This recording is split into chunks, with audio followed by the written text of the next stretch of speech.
Hey you guys, it's Peter, and welcome to my channel, Peterisms, where I tell stories of my life and just little things that I have learned as I have grown into the person that I am today.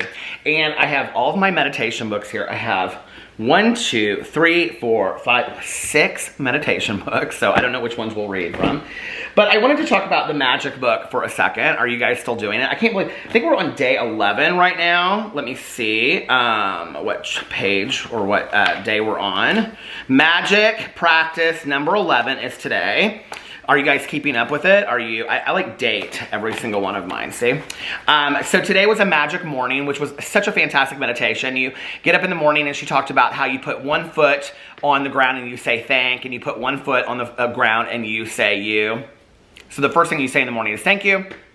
As you're going into the bathroom, you are thankful for the water, thankful for the bathroom, thankful for the plumbing, and everything that you come in contact with throughout that morning, you say you're thankful for. And it's just about having this immense gratitude, you know, as you start your day. And I absolutely loved this. And you know, when I was in early sobriety, before I really understood a way for prayer to work for me, or affirmation or anything, I was told that if I didn't really know how to pray, because a lot of people are like, I don't know how to pray, I don't have a higher power, I don't know any of this kind of stuff, right? I was told to just get down on my knees at night and say thank you, and get down on my knees in the morning and say help. Those were like the two prayers, all I had to do when I first got sober. So I thought that this was interesting because it's very similar to that, and I love that she keeps it very simple with just the ideas of thank you. And the power of the word thank you is just so incredible. And I think it was yesterday's assignment where it was talking about magic dust. Was that magic dust for everyone, where everybody that you come in contact with, you say thank you for the service that they've provided for you or things that they've done. And even people that you don't come in contact with, and she references like street cleaners and things in there. That was such a powerful exercise for me. I did it throughout the day, and I've done it since then. But I also did it in so I have this book that I'm keeping, all of my gratitude lists and everything, and I bought a special book just for this. I have on the front of it, the gift of health is keeping me alive, so I say that every day. And then thank you for all the money I've been given throughout my life. I keep those two on there. And then the front part of this is my manifestations and my dreams, which she talks about in the beginning of the book, which I'm starting to fill up. And then I have like my gratitude list and my assignments back in here that I keep in order by date. So yesterday, when I did the magic dust thing, it was interesting, like the things I came up with, you know, and the things I wrote down. And they were things throughout the day, but then they were also things like that I totally take for granted, you know. Like we have these this lawn company that does our entire neighborhood literally every week. You know, of course we pay for it with our, you know, homeowners association fees, but they just work tirelessly out there, and they're always just smiling. They're so happy. They're so nice, you know. And I don't know, I was thinking of them, and just all kinds of people that I come in contact with that I don't even think about, you know, really like how much they do, you know, for all of us. And I was like, I even put on here, you know, like this was the thing, people who watch my videos, you know, like that's a huge part of it for me, is each and every single one of you out there that chooses to watch my videos. Like, you don't have to do that, you know, and like that means so much to me. And as I went throughout the day, I started to really realize how much, like, I depend on people in this world. I mean, we would like to think that we're independent, you know, and autonomous and things like that. But the reality is, most of us are really dependent upon other people. Like, you know, if there were no groceries, I mean, she says something in the book about, like, if you're the only person on Earth, you know, and I think, like, there's been movies made like that, like Night of the Comet, which I love that movie, and then there was that TV show, The Last Man on Earth, which he wasn't the last man on Earth, but I love that TV show. I wonder why it got canceled. But I thought it was hilarious.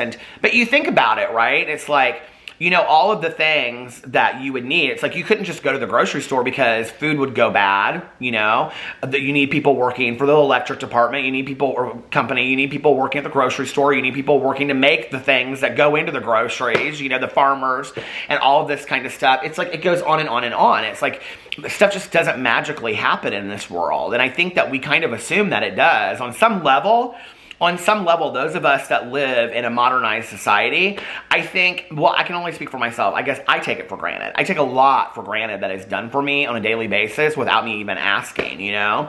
And then we want to become so entitled that we want to complain about things, you know, like, I don't know, we want to complain about so much, you know, like road rage and people not moving fast enough through, you know, fast food lines. I do that myself. I find myself in Starbucks being like, why is this line taking so long? Instead of being immensely grateful for everybody that's doing all this stuff for me, you know. And it's just, it's when it slows it down. And this book has been so fantastic for me in really realizing the simplicity and the importance of each little thing in my life. So anyway, I'm so grateful for this book. This book is so fantastic, and I'm so glad we're doing it. I can't believe we're a third of the way through, more than a third of the way through. It seems crazy, doesn't it? All right. Let's pick a book. Let's do the Daily Book of Positive Quotations. I have absolutely no idea what it says today. Where are my glasses? Here they are. November 19th. Let's see what today's is. Confidence, November 19th. I figured that if I said it enough, I would convince the world that I was really the greatest, Muhammad Ali. We walk into the room. I read that really fast, didn't I? November 19th, confidence. I figured that if I said it enough, I would convince the world that I really was the greatest, Muhammad Ali. We walk into the room, head held high, a confident smile on our face. Everything about us tells people that we're someone they would want to know. When we start with a confident attitude, we are almost irresistible. There's an expression, fake it till you make it, which means to act the part until we become it. If we don't feel confident, we can still fake it until we make it, and we will make it. If I act like the confident person I want to be, not only will others perceive me as confident, I will become more confident. It's an interesting meditation, I think. You know, I am not somebody that, I think a sense of awareness, I think a sense of, there's a fine line to me between confidence and cockiness, first of all. But I think that a sense of awareness or a sense of holding my head up high because you're a person of character, you know, that was something that my old sponsor taught me. He said, when you walk in a room, you hold your head up high and you meet people eye to eye because today you are a person of character. And I believe that for each and every one of you out there, you know, and there's a difference to me between meeting people eye to eye and looking in their eyes and being assured of who you are and confidence. I struggle a lot with confidence. I've struggled a lot with it in my life. False confidence is not super attractive to me. It's not, I feel like I spot it a mile away.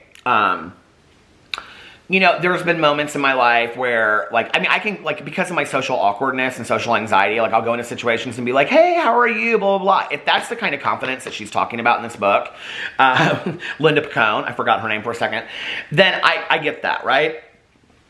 But if it's the kind of confidence that she's talking about where you walk into a room with a swagger and everybody wants to know you, no, I think that's fake. And I would rather my battery died. Happens almost every video anymore. And this happens in my vlogs, and it happens everywhere. What I wanted to say was that I would rather meet somebody that is, you know, not so sure of their confidence level, you know, but is working towards that, is working to be more confident, is working on their self-concept. And, you know, we used to use the word self-esteem. I don't think we use that word as much anymore, but that who they are as a person and believing in that and leaning on that. I'd rather meet somebody that was very honest about that than somebody that comes in with a swagger and it's like, hey, you should know me. Like, no, that's a turn off to me. You know, I don't love that. I don't think that that's attractive. And I don't think a lot of people find that attractive. I think what we wish and what we think is, I wish I had that. I think part of why we find really, truly confident people attractive, and I don't just mean like in a physical attraction sense. I'm talking about like we find them attractive as people that we would like to be around, is because they exude this sense of confidence that we don't have ourselves.